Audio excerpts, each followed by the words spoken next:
Buenas noches, estimados participantes de la conferencia en Sistema de Gestión de la Ética Organizacional a cargo de Ricardo Ugaz Ballenas, quien es filósofo, maestro en Dirección en Comunicación Empresarial, con amplia experiencia en ética para las organizaciones, ética para las empresas y responsabilidad social, tanto en docencia como en proyectos de investigación y desarrollo, así como en la ejecución de diversas regiones del país. Actividades vinculadas a los distintos niveles de la empresa, dentro del sector público, privado y agencias de cooperación. Además, es auditor de la norma de gestión antisoborno ISO 37001 y de la norma de responsabilidad social en el trabajo SA 8000. Es reconocido por el BID, docente de la Facultad de Negocios, la Escuela de Posgrado, División Empresarial y la División de Estudios Profesionales para Ejecutivos de la Universidad Peruana de Ciencias Aplicadas. Además, consultor senior de Coplan. Adelante. Buenas noches. Bueno, en esta oportunidad lo que vamos a tratar un poco de plantear es cómo la visión que se debe dar acerca de la ética dentro de una organización va más allá de una lectura simplemente filosófica, ¿no? Hacer un preámbulo y toda una historia acerca de los problemas que conllevan una falta de la ética en realidad sería ocioso.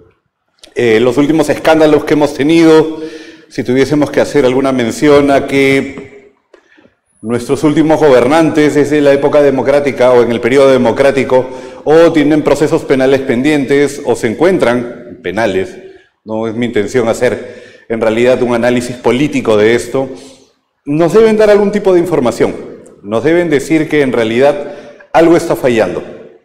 Si nuestros propios gobernantes no son capaces de mantener una conducta adecuada, tenemos que nosotros plantear qué es lo que está fallando y en este caso lo que planteamos es una lectura acerca de qué es la ética, como digo, más allá de una concepción filosófica.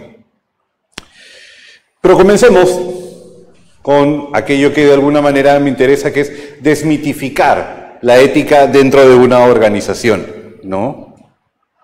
Para algunos, el tema de ética organizacional se basa en simplemente querer hacer lo correcto. No hay que estudiar, no hay que hacer ningún tipo de análisis, no es necesario, en realidad, plantearse alguna precisión frente a eso. Pero eso es, como lo acabamos de mencionar, un mito. Se trata para algunos de que sus colaboradores son personas íntegras y con altos valores y es por eso que no necesitamos preocuparnos de la ética en nuestra empresa.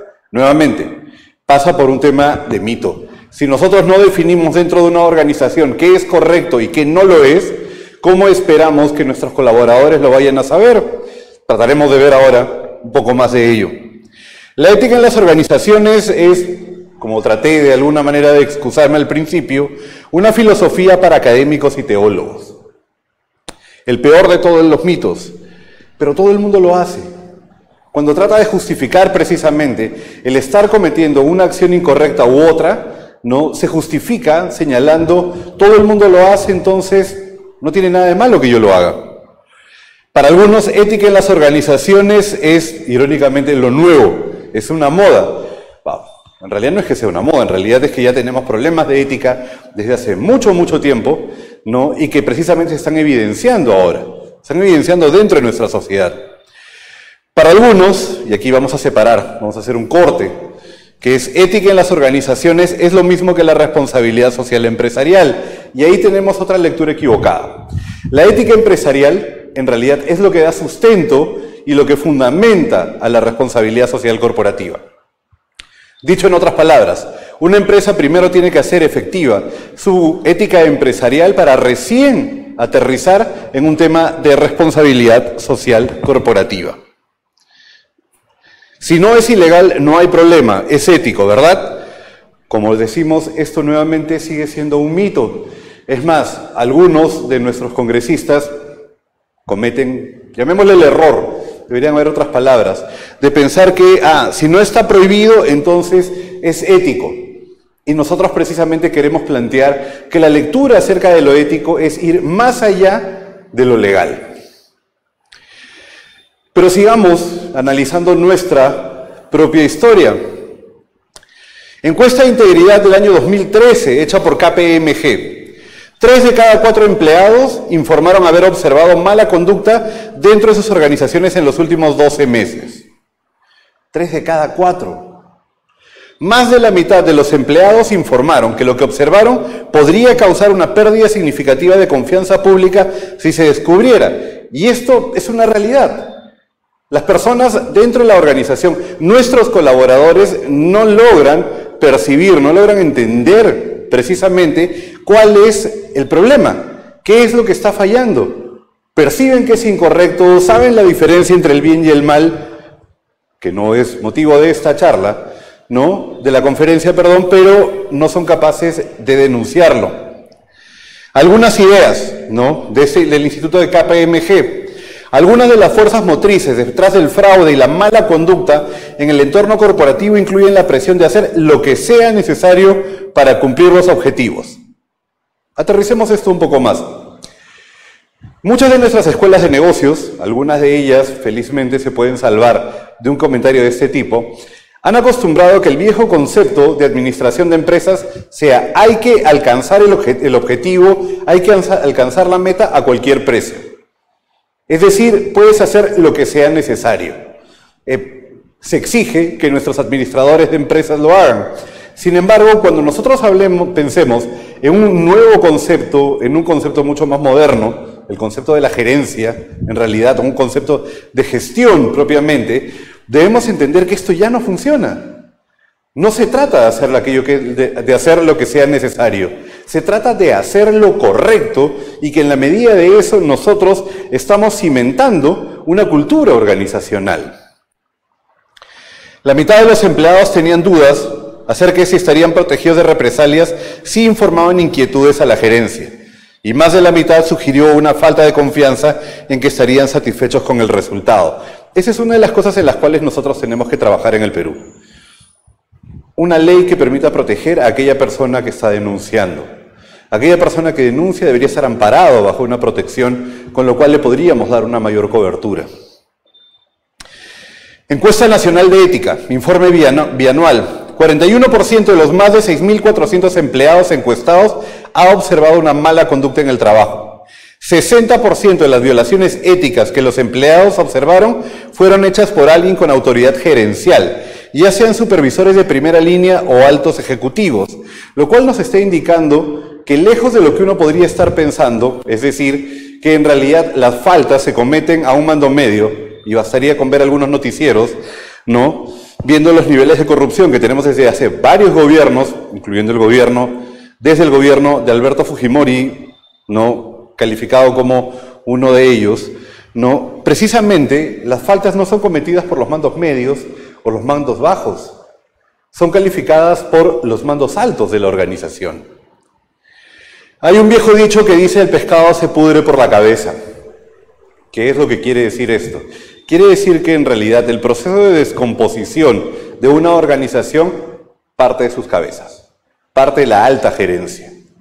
Eso es lo que nos obliga a tomar decisiones en cuanto a qué y cómo tenemos que trabajar esto. De muchas maneras, eso es lo más preocupante. Cuando una empresa tiene líderes de alto nivel que incurren en mala conducta, esto perjudica la cultura de la organización. Entonces, el trabajo que hay que hacer en una organización parte de los altos mandos. Parte realmente de ser capaces de incluir en esa cultura organizacional esto que nosotros estamos mencionando es la ética. Estamos hablando concretamente de una cultura de lo ético. 63% de los empleados en la encuesta dijeron que comunicaron la mala conducta que observaron.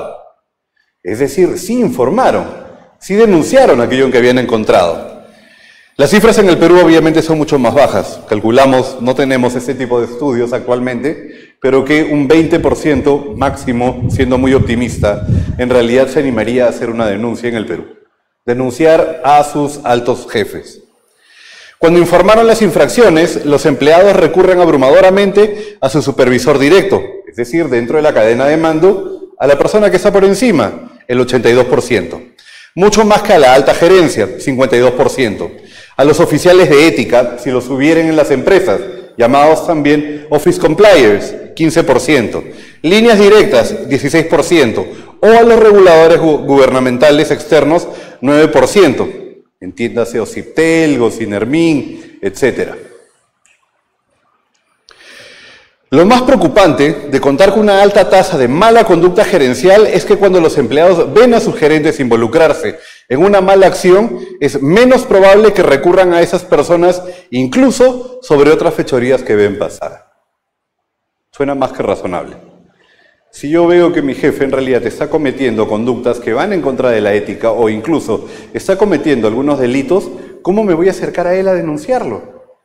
¿Qué autoridad tendría él para poder ayudarme?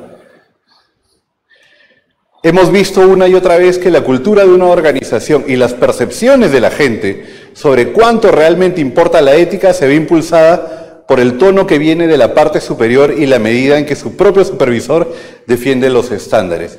Quiere decir que en realidad dentro de las organizaciones, y esa es una reflexión muy personal, dentro de las organizaciones si no se habla con mucha fuerza desde la plana gerencial acerca de los asuntos de ética, realmente estos no se van a llevar a cabo.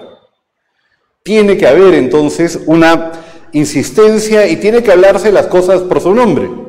Eso quiere decir que un error es un error, una falta es una falta y un delito es un delito. No podemos estar disfrazando las cosas, utilizando o cambiándoles el nombre. Y esta es una de las citas que me gusta. Joseph Badaraco, uno en realidad de los gurús del tema de liderazgo y de ética gerencial, ¿no? Los gerentes son los profesores de ética de las empresas. Esto es verdad, sean santos o pecadores, sea que quieran enseñar ética o no quieran enseñar ética. Eso quiere decir algo muy simple.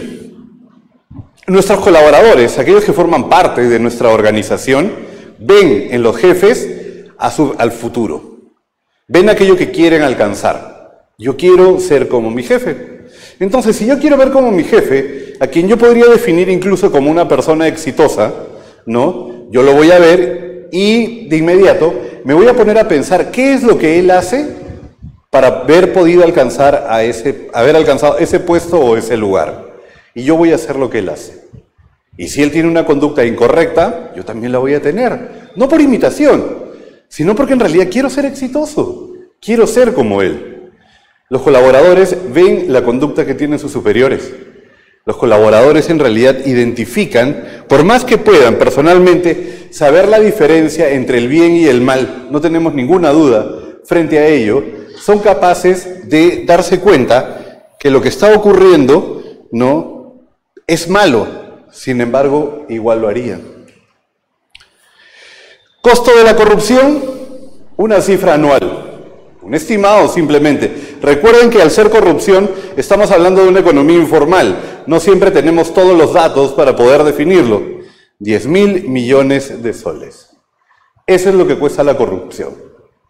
Ahora, podríamos tratar de hacer el ejercicio, lamentablemente no tenemos todo el tiempo.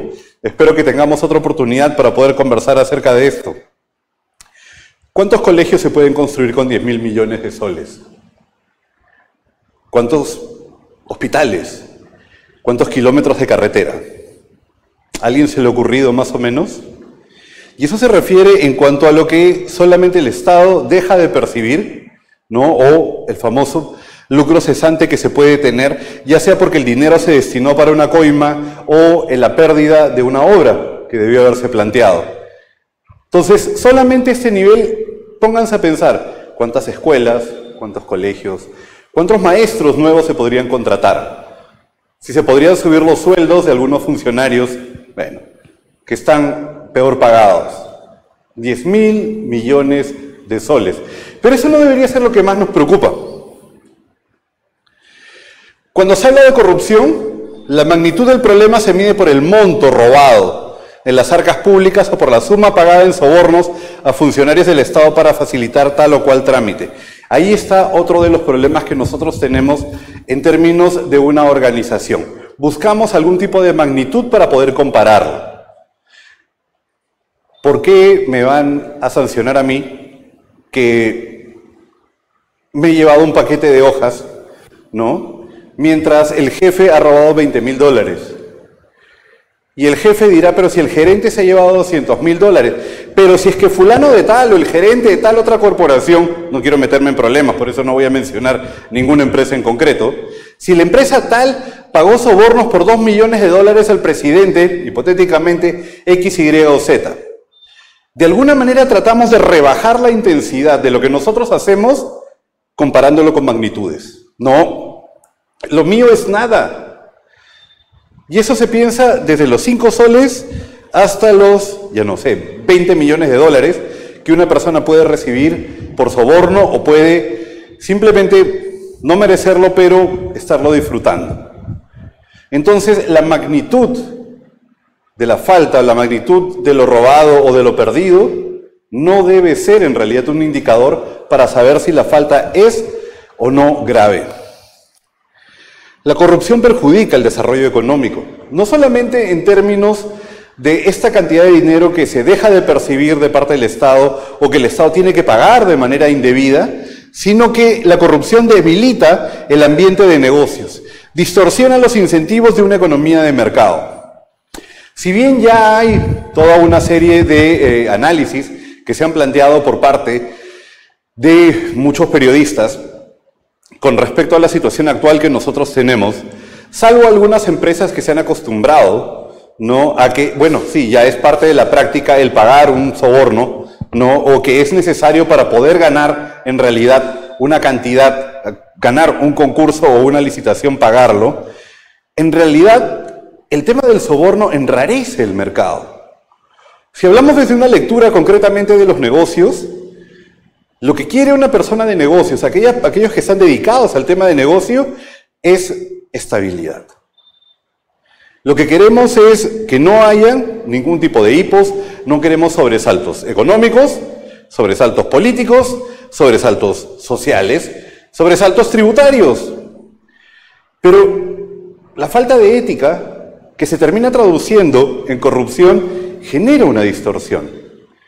Genera una mala percepción. Si yo soy un inversionista extranjero, ¿no?, y quiero invertir en el Perú, me preocupa, porque no sé en realidad cuáles van a ser los costos de poder operar. Algunas empresas, es verdad, y están ellas en juicio, ¿no?, en ese momento tienen un proceso penal pendiente, o abierto, perdón, están ahorita siendo observadas, pero ya habían constituido hasta un club para poder hacer esto. Sin embargo, las otras, las más grandes, que quieren arriesgarse o que deciden venir al mercado peruano, ¿qué entusiasmo, qué interés podrían tener para poder hacerlo? Si no saben cuánto es lo que van a pagar. Cualquier persona que se dedique a empresas les va a decir algo muy, muy simple. A la hora de hacer una inversión, uno tiene que preguntarse, ¿cuánto cuesta? ¿Cuánto gano? ¿En qué tiempo? Pero con la falta de ética, con la corrupción, yo no sé cuánto cuesta. No sé cuánto es lo que voy a gastar. No puedo calcular, si no sé cuánto cuesta, no sé cuánto es lo que voy a ganar. Mis cifras siempre van a ser irreales. Siempre se va a crear un clima de inestabilidad. Entonces se distorsiona una economía de mercado donde se plantean temas de oferta y la demanda, lo cual genera obviamente una menor inversión privada nacional y extranjera. Saber que hay que competir con empresas dispuestas incluso a incurrir en sobornos hará que muchas que no lo estén prefieran abstenerse de invertir. Hay una empresa constructora, ¿no?, Bechtel, que tiene un programa de cero tolerancia frente a la corrupción y el soborno. Cero. Cuando esta empresa decide invertir o decide desarrollar operaciones en otro país, lo primero que hace es ver los indicadores de corrupción que puede tener. Uno de los cuales, uno muy bueno, es el que tiene el Banco Mundial, que se llama cultura de la legalidad, rule of law, ¿no?, más allá de los otros indicadores de inversión que se pueden tener. Esta empresa, cuando decide que los indicadores de corrupción de ese país son muy grandes, decide no hacerlo, decide no invertir. De repente muy pocos han escuchado de Bechtel. Tal vez tiene que ver con esta política que ellos mismos manejan. La corrupción genera decisiones ineficientes. Obviamente, la corrupción genera decisiones ineficientes porque no tengo la información suficiente para poder tomar una buena decisión. Cualquier tomador de decisiones, cualquier gerente, sabe que la mejor decisión que puede tomar es una decisión informada. Si no tengo información, no tengo la información correcta o exacta, ¿qué decisión podría tomar? ¿No? Entonces, la corrupción genera decisiones ineficientes causadas por el interés en conseguir el dinero ilícito. Una de las reflexiones que no me hace muy popular, que digamos, y la verdad no me preocupa tampoco ser popular, es más, mientras más gente se moleste por esto, mejor. Quiere decir que estamos haciendo las cosas bien. Muchos de los peruanos nos hemos acostumbrado a que el dinero fácil existe. Y eso es una gran falacia. No existe el dinero fácil. Por eso los norteamericanos tienen una frase, ¿no?, cuya traducción a la letra dice, no existe algo como un almuerzo gratis. Te lo voy a cobrar de alguna manera. No existe el dinero fácil tampoco. La única forma de hacer dinero es sudándolo, trabajando realmente. Y eso es parte de la ética que una persona debe asumir. Si estoy recibiendo dinero por algo que yo no he hecho, ¿no?, o estoy recibiendo algún tipo de beneficio, porque ya traslademos a que el tema de la falta de ética o el tema de corrupción pasa ya no solamente por no contar, ¿no?, o por recibir dinero, sino por cualquier tipo de beneficio que yo no merezco que se me es otorgado. La Universidad de Londres estima que un punto adicional en el índice de corrupción de Transparencia Internacional, estandarizado desde 0 para el país más corrupto y 12 para el menos corrupto, agrega 0,59 puntos porcentuales adicionales a la tasa del crecimiento del PBI para los países de ingresos medios y bajos. Eso quiere decir que un país que es más transparente consigue 0,59 puntos más en su Producto Bruto Interno. Entonces, no se trata de algo filosófico, se trata en realidad de algo económico, algo real, algo tangible. La corrupción en el acceso a servicios públicos afecta principalmente a los pobres, y eso es verdad. El Fondo Monetario Internacional calcula que un empeoramiento del 2,5 puntos en el índice de corrupción reduce la tasa de crecimiento del ingreso de los pobres en 7,8 puntos porcentuales por año. ¿Por qué? La menor actividad económica general, esquemas tributarios distorsionados, ¿no? Igual hay que recaudar, solamente que no tenemos los datos para poder hacerlo de manera adecuada. Se genera, vía los sistemas de lavado de activos, se genera una economía informal que no me permite realmente saber cuánto es lo que estoy recaudando y cuánto necesito recaudar, de cuánto es la economía. De repente en otra oportunidad podemos conversar, pero terminamos hablando de dos tipos de economía, la economía formal y la economía informal. Frente a la economía formal tenemos algunas cifras y el Estado toma decisiones en torno a ellos. El problema está que frente a la economía informal, que termina siendo casi la mitad aproximadamente de la economía del Perú, ¿cómo puedo tomar decisiones frente a ella? No lo sé.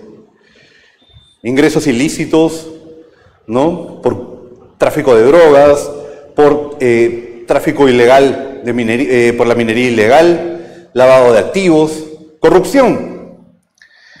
Pobre focalización de programas sociales, bajo gasto en salud y educación, acceso inequitativo a servicios públicos, entre otros motivos. Si lo que está ocurriendo es que el dinero, en lugar de destinarse a quien le corresponde, es destinado a estas empresas que cobran por servicios que no terminan brindando, quien más sufre en realidad es el pobre. No es la clase media, no es la clase alta, no son los sectores A y B. En realidad son los sectores C y D. Por ello, no debemos concentrarnos solamente en el monto robado, ¿no?, que resulta en una subestimación enorme que oculta las peores caras de este mal de la corrupción y de la falta de ética. Nosotros debemos plantearnos, ¿no?, un sistema orientado o sustentado en la ética. La integridad, que es lo que buscamos que tenga cualquier persona, cualquier colaborador dentro de una organización, puede encontrarse bajo presión de diversas formas, no solamente a partir de una corrupción clara y directa. Es decir, no se refiere solamente a recibir un beneficio económico, material, sino también y sobre todo a partir del uso indebido de poder. Si queremos una definición mucho más amplia de qué cosa es la corrupción La corrupción es el uso indebido del poder, que abarca la degeneración, la descomposición y la erosión de estándares de conducta hasta llegar al fraude y la corrupción. Pero quedémonos con eso. Simplemente, uso indebido del poder. Cuando me llama mi amigo y me dice, Ricardo, un favor, necesito que mi factura que acaba de entrar la tramites rápido y la pagues primero. Eso es corrupción. Yo no me estoy beneficiando, la otra persona no se beneficia tampoco.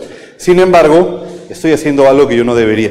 No, pero es que es un favor. Y los peruanos siempre nos gusta ayudar al otro. Entonces, ¿por qué no lo haría? Si en realidad no le hago daño a nadie. Y eso nos llevaría a otro punto, que es precisamente se le llama el punto ciego. No me doy cuenta que para yo poder colocar esa factura en primer orden y que se pague primero, ¿no? Lo que va a terminar ocurriendo es que hay otra factura que va a pasar al final. Y eso va a atrasar. Y eso recibe un nombre. No es justo. Trabajar un sistema de gestión organizacional, un sistema de gestión de la ética organizacional, ¿no? Se orienta en que la mayoría de las personas preferirían ser vistas como personas honestas y respetadas por su integridad personal. A todos nos gustaría, inclusive hasta la persona, piensen en quien quieran, la persona más despreciable que se les pueda ocurrir, le gustaría ser visto y ser recordado como una persona correcta. Son muy pocos los que estarían dispuestos a, en su propio entorno, en su entorno íntimo, ser capaces de reconocer que han cometido esto. Entonces, ¿por qué no atacamos por ahí? ¿Por qué no atacamos por esa capacidad que tenemos todavía de indignarnos, de sentirnos mal por lo que hemos hecho?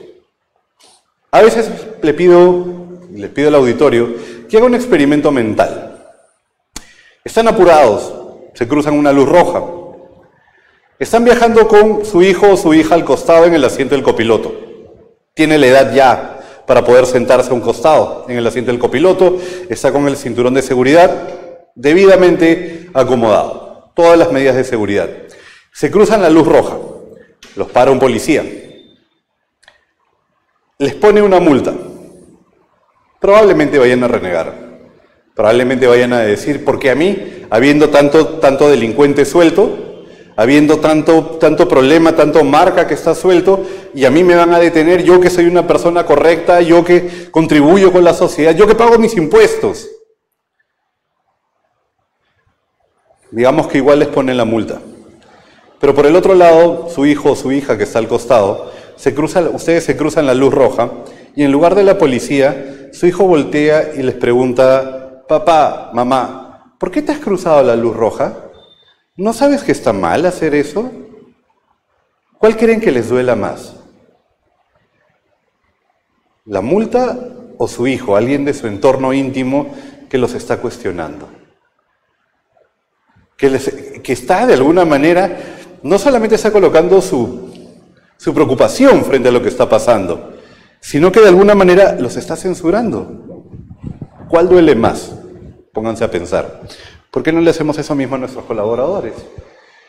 Lo que más duele no es la sanción legal. Lo que más duele es la sanción moral. Un planteamiento sustentado en la ética y todo un sistema de gestión de la ética organizacional es esencialmente preventivo.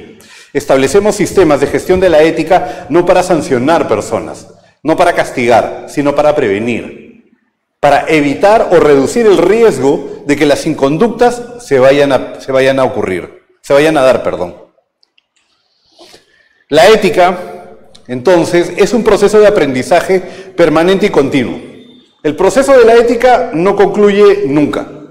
Comienza cuando nacemos, comenzamos a recibir una serie de conceptos, establecemos un sistema moral, lo vamos a explicar en un momento, ¿no? Pero no concluye. Sabe más de ética no quien haya estudiado más, sino quien ha reflexionado más en torno a ello. No se trata entonces de un tema de erudición, de sabiduría por sabiduría misma. No se trata de que lo que yo tengo que hacer en realidad entonces es leer más libros de ética y más libros de ética en las organizaciones o de los negocios para poder estar en lo correcto. No se trata de eso. Se trata en realidad de ponerlo en práctica. La ética, y sobre todo la ética organizacional, debe estar puesta a disposición de resolver problemas y necesidades humanas reales. La ética en las organizaciones está orientada para eso. La ética debe significar también la forma adecuada de relacionarnos con las demás personas. El cómo lo vamos a hacer.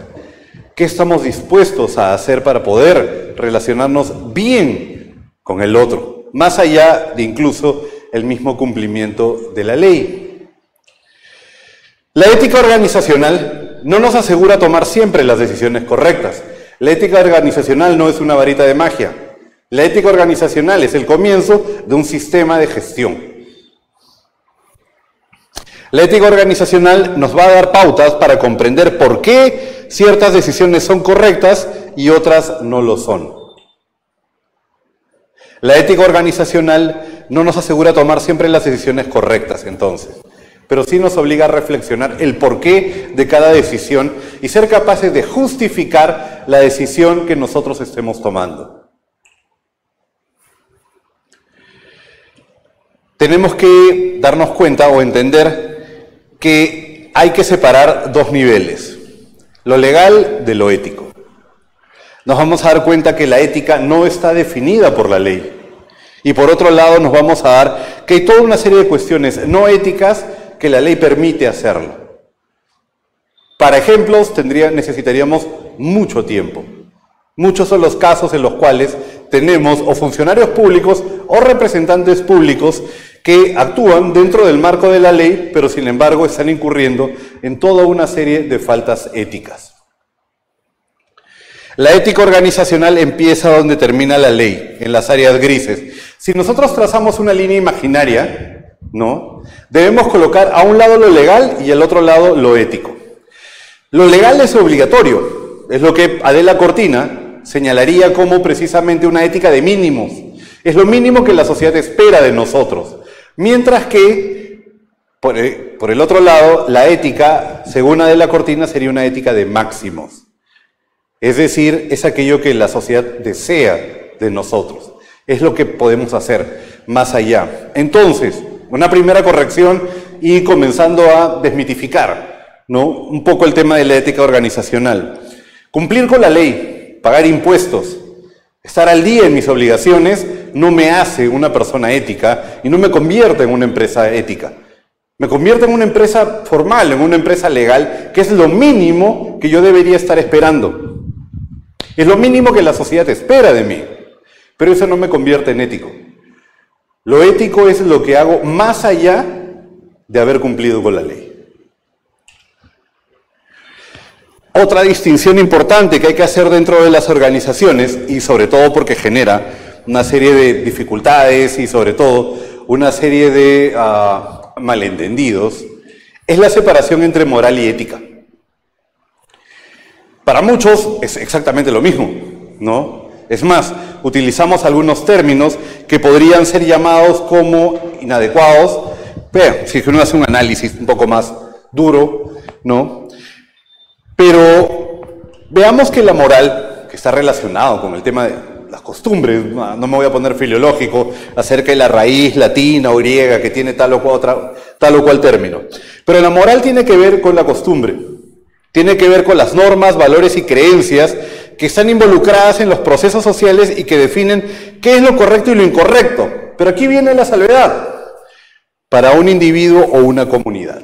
Entonces, los diferentes grupos humanos tienen una diferente moral. La moral no es única. Cuando nos referimos y decimos, sí, fulano de tal está vestido en contra de la moral y las buenas costumbres, no tengo la menor idea de qué se refiere. Le soy muy, muy sincero. Porque la moral es un concepto que tiene que ver con cada grupo humano. La moral se construye sobre la base de los procesos de socialización. La moral se construye sobre la base de las creencias, que deberían ser exactas y que deberían ser además cumplidas. Me refiero a la fe, a la religión que profesa. Pero la ética no. La ética estudia la moralidad y la aplicación de la razón para encontrar principios y reglas específicas, pero que a diferencia de la moral, que son correctas para un individuo o una comunidad, son principios y reglas específicas que determinan lo correcto y lo incorrecto para cualquier persona en cualquier situación, y que construyen lo que se llaman las teorías éticas, diferentes teorías éticas. Entonces, mientras la moral, si hacemos una aclaración mayor, no hay una sola moral. Hay múltiples morales, casi podríamos decir que hay infinitas morales. Los padres no pensamos igual que nuestros hijos. Los hijos no pensamos como nuestros padres. Ni siquiera dentro de una relación de pareja pensamos de la misma manera. Entonces, ¿cómo podríamos decir que tenemos todos la misma moral? Es muy parecida, tenemos toda una serie de elementos que compartimos. Eso sí no lo podemos negar. Pero, por el otro lado, no podemos juzgar a una persona sobre la base de nuestra moral. La moral entonces es individual, la moral es personal, la moral es íntima. Decíamos individuos o comunidades. Las iglesias son comunidades. Existe una moral católica, existe una moral judeo-cristiana y vale o debería valer, ¿no?, para aquellas personas que profesan esa religión. Pero una moral no puede juzgar a personas de otra comunidad, mientras que la ética es universal. Entonces, frente a un dilema que se podría plantear, o que alguno de ustedes podría estar pensando en este momento, pero ¿cuál es más importante, la ética o la moral o la ética? No es que uno sea más importante que la otra. Significa que la moral pertenece a la esfera de lo privado, mi casa, mi espacio íntimo, mientras que la ética pertenece a la esfera de lo público, mi trabajo, mi representación, lo que yo estoy haciendo. Entonces, lo que tenemos que aprender y también explicarle a nuestros colaboradores es que a la hora de nosotros tomar decisiones, les vamos a pedir que lo hagan sobre la base de la ética de la organización, y para ello hay que tener un sistema. Pero que en sus casas yo no puedo decidir qué es lo correcto o qué es lo incorrecto o cómo deben actuar. Pero la moral, entonces, es personal y se basa en los procesos de socialización y en las creencias de la persona, mientras que la ética es universal y se basa en la razón, en el juicio. Ya no se relativiza sobre la base de cuál es mi creencia, sino sobre la base de la razón y el cómo explicarle al otro lo que nosotros estamos entendiendo. Puede haber una decisión que sea ética y que no sea moral, por supuesto. El hecho de que algo sea ético, es decir, que sea legal, que sea aceptado por los demás, que sea aceptado por una determinada comunidad, en este caso, sobre la base de razón, no quiere decir que yo lo tengo que aceptar como correcto. Simplemente estoy indicando que es ético, pero yo no estoy de acuerdo. ¿Por qué la ética organizacional se ha vuelto tan importante como para que las compañías tengan códigos de ética y asesores éticos? Primero que nada, porque la ética organizacional está construyendo dentro del nuevo modelo de generación de empresas este concepto de ética organizacional. Es propio de cada empresa, es parte del espíritu que tiene una empresa. La ética organizacional se refiere a cómo una compañía integra el conjunto de valores, honestidad, respeto, justicia y otros, en sus propias políticas, prácticas y en la toma de decisión en todos los ámbitos de la empresa. La ética organizacional se ocupa del estudio de las cuestiones normativas de naturaleza moral que se plantean en el mundo de las organizaciones, la gestión empresarial, la organización de una corporación, las conductas en el mercado, las decisiones comerciales. Dicho de otra manera, la ética organizacional es transversal a toda la organización. No se trata solamente de que corresponde a una determinada área, el área de cumplimiento, ¿no?, o el área de compliance, como se llama, está muy de moda actualmente, sino que es transversal. Tiene que ver con todos los colaboradores y con el cumplimiento de los principios. ¿Qué ventajas genera la ética organizacional? Una mejora del desempeño financiero. Beneficia las ventas, la imagen y la reputación. Fortalece la lealtad y el compromiso de los trabajadores con la empresa, al saber obviamente que están en una empresa correcta. Disminuye la vulnerabilidad hacia grupos de presión. Evita acciones administrativas y judiciales. Evita pérdidas en el negocio. estamos hablando de que nuestros colaboradores son personas más correctas. Reduce conflictos entre los miembros de la organización. El término puede no ser el adecuado, pero se estandariza aquello que consideramos como correcto dentro de la organización y supone un componente esencial de la calidad total. Mejora el desempeño financiero. Bueno, aquellas empresas que se ciñen a un código de ética logran ser valoradas más. Beneficia las ventas, la imagen y la reputación. La imagen ética fortalece la capacidad de la empresa para atraer clientes, para atraer los mejores profesionales, inversiones de capital y permite obtener buenos beneficios.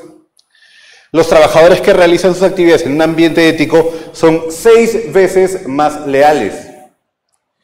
Disminuye la vulnerabilidad hacia grupos de presión. La asimilación de la ética y los valores ayuda a una empresa en momentos de crisis para no sufrir gran daño en su credibilidad y reputación. Díganme ustedes si aquellas empresas que están siendo ahorita cuestionadas como parte del club de la construcción o que han sido relacionadas de una manera u otra con Odebrecht tienen esta mirada. Si hubiesen tenido una mirada desde lo ético, podrían haber prevenido esto. Una conducta antiética puede incrementar multas, acciones judiciales, etc. Evita pérdidas económicas en el negocio. Las relaciones comerciales con clientes o proveedores que no mantienen una conducta ética pueden perjudicar el negocio. ¿Qué es una cultura ética? Es la forma en que una organización protege sus valores. La cultura ética es aquello que la empresa se ha propuesto defender y es aquello que la empresa en realidad va a utilizar para poder tener a sus colaboradores. Una fuerte cultura ética nos lleva a que hacer lo correcto sea una prioridad. Usualmente la cultura ética es algo no escrito, por lo cual los colaboradores de una compañía aprenden cómo deben pensar y qué hacer. Bueno, o sea que le falta una tilde, ¿no? La idea de una cultura organizacional es que forma parte, está embebida en la cultura organizacional, es parte de la organización. Como hemos mencionado, una deficiente cultura ética genera violaciones éticas. Las violaciones éticas generalmente conducen a violaciones legales. La ley es el mínimo estándar, no es suficiente. Beneficios, reputación, toma de decisiones consistentes a todo nivel, atracción del talento, detección y solución más eficiente de situaciones riesgosas, compromiso por parte de los colaboradores. En culturas poco éticas, los colaboradores no realizan esfuerzos extras. Y esto me pareció interesante cuando lo encontré. Cuando un colaborador tiene que tomar o tiene dudas acerca de si la decisión que está tomando es correcta o no, primero se pone a pensar qué es lo que haría su jefe, después qué harían sus pares y en último lugar, qué es lo que él mismo haría. Entonces, ¿qué es lo que estamos haciendo en las organizaciones? Necesitamos orientar a nuestros colaboradores acerca de qué es lo correcto y en gran medida esto es sobre la base del ejemplo. Necesitamos generar reflexión por parte de nosotros para ser capaces de identificar situaciones que requieren un mayor análisis y que nos resultan conflictivas. El manejo de lo ético dentro de una organización, como hemos dicho, no es un tema de sabiduría, no es un tema de sapiencia, no es un tema de estar leyendo y releyendo libros. Se trata de analizar, se trata de estudiar las situaciones dentro de la organización y ser capaces de resolverlas y generar, esta suerte de sedimento ético que significa el hacer lo correcto, frente a lo cual cada vez lo vamos haciendo mejor y más rápido. Es importante que nuestros colaboradores entiendan el porqué de la toma de estas decisiones. Por eso es que yo soy tan pesado en lo que digo. Necesito saber el porqué. Si no sabes por qué estás haciendo algo, es muy difícil que lo vayas a corregir. Porque no sabes cuál es el error. No sabes dónde está la falla. ¿Cómo podría pedirte que lo cambies si no sabes qué es lo que tienes que cambiar? Si no te has puesto a pensar en ello. ¿Cuáles son las consecuencias? Y ahí aparece lo que habíamos mencionado al principio, el punto ciego. El punto ciego es aquella decisión que vamos a tomar y cuyas consecuencias no somos capaces de prever, o cuyas consecuencias solamente las vemos en términos de nosotros mismos y no en función de terceros. No somos capaces de encontrar y en realidad ver que lo que yo estoy haciendo le puede hacer daño al otro, o cómo lo perjudica, o cómo perjudica en general al público, o cómo perjudica a los clientes, a los proveedores, a la empresa o en general a la sociedad peruana. ¿Cuáles son las consecuencias? Es este punto ciego. ¿Y qué aprendizaje generan toda y cada una de estas situaciones? Pero aterricemos, hecho todo este preámbulo, en el sistema de gestión organizacional. La empresa debe contar con pruebas documentadas del cumplimiento de las normas y sistemas que garanticen la continuidad del cumplimiento de todos los elementos de la organización. Entonces, no es un tema filosófico. No se trata simplemente de que, bueno, vamos a ser buenos. Como gerente general me he despertado el día de hoy, he tenido una epifanía y he decidido que vamos a ser buenos. No, no se trata de eso. Se trata en realidad de tener y diseñar un sistema de gestión de la ética precisamente para poder cumplir con los principios que nosotros nos hemos comprometido a defender. Como ustedes saben, el sistema de gestión es un término que se usa en la industria para hacer referencia a un sistema interno de la empresa para control de calidad ambiental, de salud y seguridad, de responsabilidad social que la empresa se encarga de mantener y manejar, que es lo mismo que vamos a utilizar y la misma definición que vamos a utilizar para la ética organizacional.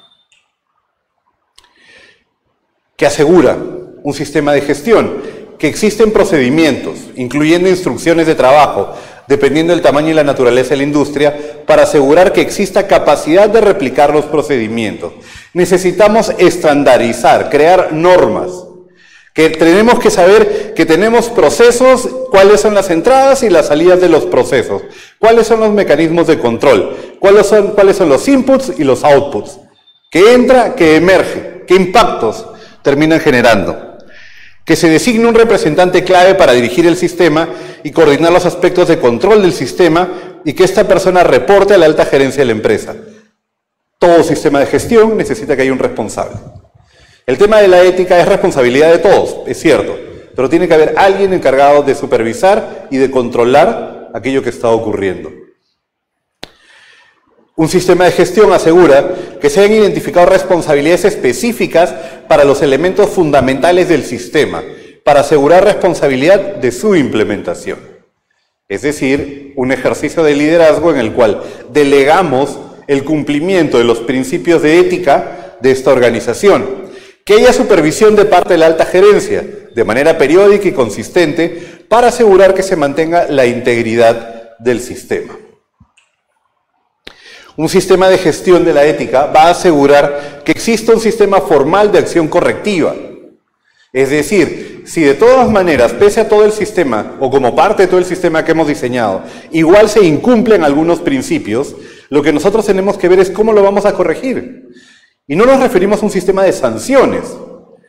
Nos estamos refiriendo, me estoy refiriendo directamente a cómo se corrige, cómo se vuelve algo a su estatus original, ¿no? Y precisamente aseguramos de que no vuelva a ocurrir. Y por el otro lado prevenimos, buscamos siempre prevenir y tratar que esto no ocurra. Asegurar que los problemas sean prevenidos a través de iniciativas preactivas o corregidas en un tiempo adecuado y de manera efectiva. Un sistema de gestión de lo ético permite que exista un sistema de auditorías internas para monitorear la efectividad del sistema. Nuevamente, no es un tema declarativo. No es simplemente un tema de bondad, no es un tema del bien y del mal. Esto se trata en realidad de implementarlo a todos los niveles de la organización. El propósito de los sistemas de gestión es el de controlar los procedimientos dentro de una organización o empresa y brindar un método claro de asegurar el cumplimiento, de asegurar este compromiso que hemos asumido. ¿Cómo lo gestionamos a nivel de la ética en una organización? La gestión de la ética para los negocios, según Crane y Matten, es el intento directo por dirigir formal o informalmente asuntos o problemas éticos a través de políticas específicas, prácticas y programas. ¿Cuáles serían estos elementos? ¿Cuáles serían estas herramientas? Lo primero que hay que hacer es revisar los enunciados de visión y misión corporativa de la empresa, buscando que sean lo menos lírico posibles. Eso quiere decir que en realidad, si nos planteamos como misión algo, es eso lo que estamos haciendo realmente. Y la visión también. No podemos hacer un copy-paste. A partir de los enunciados de visión y misión corporativa, que es donde vamos a encontrar los principios y valores que tiene una organización, podemos recién pasar a construir un código de ética corporativo. Necesitamos elaborar canales de reporte y de consulta, para que las personas puedan reportar aquellas faltas que están encontrando y para que se pueda consultar por parte de la alta gerencia qué es lo que pasa y cómo se están cumpliendo los principios y valores que nos hemos comprometido a implementar.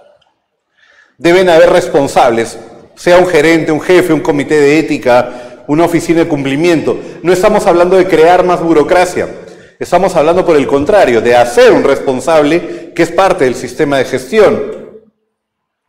Debemos contar con consultores éticos que nos ayudan a tener una mirada externa, que nos ayudan, pero sin embargo no reemplazan, ¿no?, los elementos anteriormente mencionados, que nos pueden ayudar, pero ellos no redactan nuestros enunciados de visión y misión corporativa, que nos ayudan a elaborar nuestros códigos de ética corporativa, pero ellos no los hacen, que nos sugieren canales de reporte y de consulta, dada su experiencia, pero no son ellos quienes, y hasta pueden diseñarlos, pero sobre la base de la organización, que pueden hasta crear los reglamentos de un comité de ética. Tener programas de formación y entrenamiento ético de manera periódica, no anualmente, no simplemente cuando nos quede presupuesto, no cuando nos esté sobrando algo de presupuesto y haya que liquidarlo, perfecto, debería ser un deber ser el capacitar en ética a nuestros colaboradores. Diferentes niveles, diferentes programas. Las personas somos diferentes, los grupos somos diferentes, los programas de capacitación deben ser diferentes. Programas de consulta, diálogo y asociación con nuestros grupos de interés o partes interesadas, con aquellos grupos con los cuales impactamos realmente. Y finalmente, tal vez la parte más tediosa o menos agradable, la elaboración de auditorías, contadurías o reportes de sostenibilidad, reportes de ética, reportes de responsabilidad social corporativa, que en realidad nos estén indicando el qué es lo que hemos venido haciendo para que se cumpla este sistema. ¿Cómo se debe hacer? Simplemente a manera de ejemplo, ¿cómo se debe hacer un código de ética? El código de ética debe reflejar el espíritu, tono y cultura de la organización. Nunca debe ser un copiar y pegar. ¿Qué temas claves debe considerar? Debe estar patrocinado por la máxima autoridad de la organización. Debe estar propuesto por la alta gerencia de la empresa. La honestidad del personal no es un tema. No estamos dudando de que nuestros colaboradores sean personas honestas. Debe entregar guías a situaciones del día a día o mencionar a dónde acudir en busca de consejo. Debe incluir una cláusula de no represalia. Debe establecer canales de reporte y la obligación de hacerlos. Debe enfatizar cero tolerancia, fraude, abusos, cumplimiento a las leyes locales, sobornos, por ejemplo, cero al acoso sexual, cero tolerancia a la discriminación. Todo eso debe estar en el Código de Ética. Y el Código de Ética no sanciona. El Código de Ética tipifica las faltas a nuestro Código de Ética y recomienda al reglamento de trabajo la sanción que se va a aplicar. Mencionar áreas de riesgo para la organización, conflictos de interés, regalo, sistema de gestión. Debe plantear no solamente la identificación de todos los procesos, sino la identificación de los riesgos que se pueden estar creando. E incluso debe incluir una certificación. Nos vamos dando cuenta que manejar el tema de ética en una organización no es un tema simplemente intuitivo, no es un tema de saber o querer saber qué es lo correcto.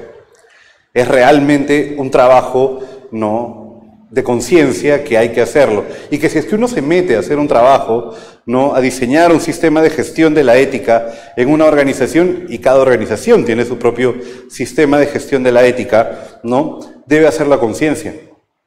Si no, el resultado puede ser peor de lo que uno podría haber tenido antes de haber querido comenzar a trabajar con estos. A partir de esos modelos o sistemas de gestión es que se crea certificación, la ISO 37001, la norma antisoborno. Pero la norma antisoborno solamente contempla un aspecto, el no entregar soborno, no es una norma anticorrupción. La norma antisoborno podría enmarcarse dentro de todo el sistema de gestión de la ética. Contempla un elemento muy importante, dada la actual coyuntura, pero nuevamente no es suficiente, ¿no? Bueno, muchas gracias. Espero que les haya dado alguna idea acerca de aquello que creo podría ayudarnos a la hora de mejorar la gestión de nuestras organizaciones. Gracias.